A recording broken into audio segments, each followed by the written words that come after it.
much in my little speech that No, I won't, sorry. you already did. Already did. Hello, Miss Kate. Well, this is from the day you were Katie, born. congratulations on getting married. I can't believe it's your shower. I am so excited to do this for you with all the bridesmaids, and I only get to do this once, so I hope. Hi Katie, we're here at your bridal shower and I can't believe it. I still remember the little girl I met in 6th grade who was crazy for Altoids. Katie, I remember the first time I went to visit you at Maris and you gave me my first shot. Hi Katie, congratulations. Katie, I'm so honored. Happy. Hi, Katie and Kyle. Congratulations. Congratulations, Katie and Kyle. I'm so excited. Hi Katie, I cannot believe that you're getting married. I'm so excited for you. Kyle's a great guy. Katie, congratulations. Hi Katie, I just wanted to say congratulations, and I'm so happy to kick off your celebration, your wedding. Alright, congratulations Katie and Kyle, I'm so happy for you. Hey Katie, I hope you have a wonderful wedding. I know you're going to be completely prepared for everything that comes your way. Okay. Katie, best wishes for a wonderful marriage with Kyle. You're a beautiful girl. He's a beautiful guy. You guys are a beautiful couple. I agree. I guess I feel like I've just watched you grown up to be the most beautiful woman, and I can just remember Jill is... Congratulations Katie and Kyle. Hi Katie and Kyle, I just want to wish you the best ever time planning your wedding and all the way up to your wedding. And Katie and Kyle, I wish you are as happy 20 years from now. If you know me, it's so hard. Well, I'll never for years you were always like, it's gonna end, you know, you're just gonna have to be okay. This is the beginning of it. Oh my god. No, I still remember watching that movie in 9th grade. Nostradamus?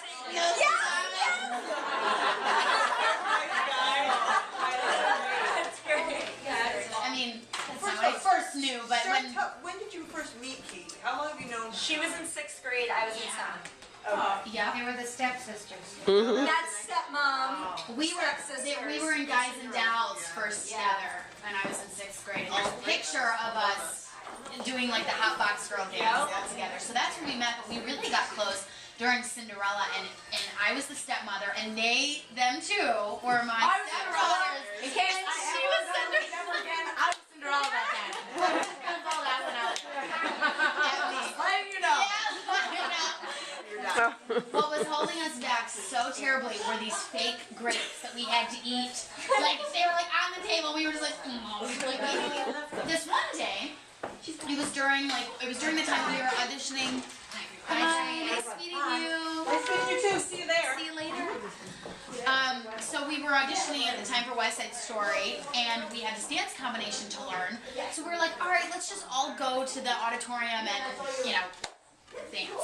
So there was like a group of like 5 or 6 of us, and we go to the auditorium, and it is High School West Auditorium, if anyone remembers that. And it's completely black, and we cannot find the lights. And so we're with Nick Katrupi, who is one of our friends that was like the most adventurous, crazy kid in the world. So he's like, guys, let's go. At this point, she would find us. She would I would come home and have like little... Heather was your first date. And I was working in Saratoga at the time. Oh, that was. And I was walking by Plum Dandy, and I was like, Kyle's like, and I like went to the window, and I was like, that's the first introduction to the crazy friend. But I could not believe it. I was like, well, this is great. This new guy. If he lasted through that encounter, we knew he was going to stay. We knew it. Oh my god, I have another story. That's a surprise. But Kyle called me. When did he propose? What was the day again? His birthday. September 17th. September 17th. I should know that. Yeah, you guys are there. So I'm in Chicago, and I just moved there, and I'm like, just running around my apartment, whatever, and I go back to my room, and running screaming. He's in the corner of the garage, like with his hands in his pocket, staring at the corner, and all the other guys are like out with the mirror. Oh, hey guys! What's Kyle doing? And then it was his birthday. I don't know. Okay. Who knows? Who doesn't? And we went. I planned the whole night like to go out to the wishing well. And the whole night we're sitting there and like I'm like I know exactly what you're gonna hold off on the food, but he couldn't find her. So he comes back and I don't know. I guess I asked some sort of cliche question about, you know, did you get everything you wanted? Because, you know, I wanted to know, you know. So he gets up and we were like tucked in a corner. So he gets up and he walks all the way around the table and he gets down on one knee and he starts. I wish so bad that it had been recorded because I can't remember a word that he ever said. And he's on his knee for like what felt like an hour, but it was probably only 30 seconds, talking to me. And all of a sudden this woman from the table behind us, first of all, we hear a man go, "Don't do it!" Sat near each other in class or something. But the most memorable moment of my meeting Katie is the fact that snack time was a thing we still did in 6th grade for whatever reason.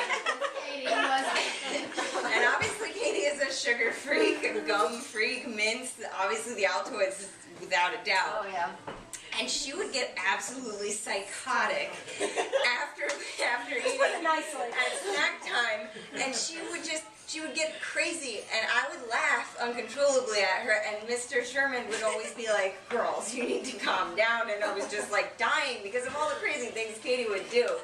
And that never really changed, and I knew that would mean that we would be good friends for a long time because she brought out the weirdo in me. Apparently I'm really weird. No, yeah, definitely. And we had like chorus together, all dry French, which Katie did not care at all about, and it was like sacred to me. So okay, Stephanie was the one that could tell the professor, "I'm not going to do the homework." Like, and she was like, and she let her go because she could ace every single test. I had Mrs. Kaplan for She like never did homework. And she was like, the first couple of times she would scold me and she'd be like, "Why aren't you doing the homework?" I'm like, "Because I don't need to. It's a waste of my time." And she's like, "Okay." So she calls me up after class one day and she was just like, "From now on, I'm just going to make it look like I'm marking you off." But she's like, "I don't care. It's okay." And Katie's like, "I hate you. I don't know why you're so good at this. I don't care." But that was probably one of the funniest classes because I'd come up with whatever. Was Emily in class with us too at some point? Hotel de Huit Fromage, the Hotel of 8 Cheese, drew them in about every yearbook I own. They looked like elf shoes. They were so weird. And she wore them every day. And they were like pointed in the front, like this. And I was just like, your shoes are so awkward and hideous. And please stop wearing them. Well, she would bring her brothers to our house. We had 3 dogs, and they would come to play with the dogs. She had to be older than at least 4. You're like 7. I remember the first time you came into our house. You were just this skinny little curly-haired, red-haired girl. It was so cute. Walking through the house, and you're looking around, and you said, "Your house is so beautiful," and you stole my heart. You were so sweet. But one of the stories I have is Lori had called me because there was this huge turtle out. Do you remember the story? I remember the turtle. The turtle was Francine's mom. Yeah. Over across the street. It was gigantic. Katie wanted to bring this thing down to Round Lake, and I had 2 little kids. You took Dave and Jeff from me. And I said, "Okay, I'm game," but I didn't want to touch it. So she went and got her father's gloves because you were so worried she was going to get bitten. And she put these huge gloves on. Clearly not that word. Went over and in the back of my minivan, picked up this huge turtle. And put it in the back of the minivan. And Drew got in the minivan because he wanted to go and to drive down to Round Lake. She picked it up out of the minivan, put it down, and it crawled right into Round Lake. All right, so as long as we're talking about Katie's fashions, I'll chime in. These fashions weren't dad approved. Skirts on that were this big with legs this long, and finally I just got to the point where I'm like, you know what? I'm gonna wait till the door closes and then I'll come down. Peace on earth, you know. All right, Dad will be down in about 3 minutes. About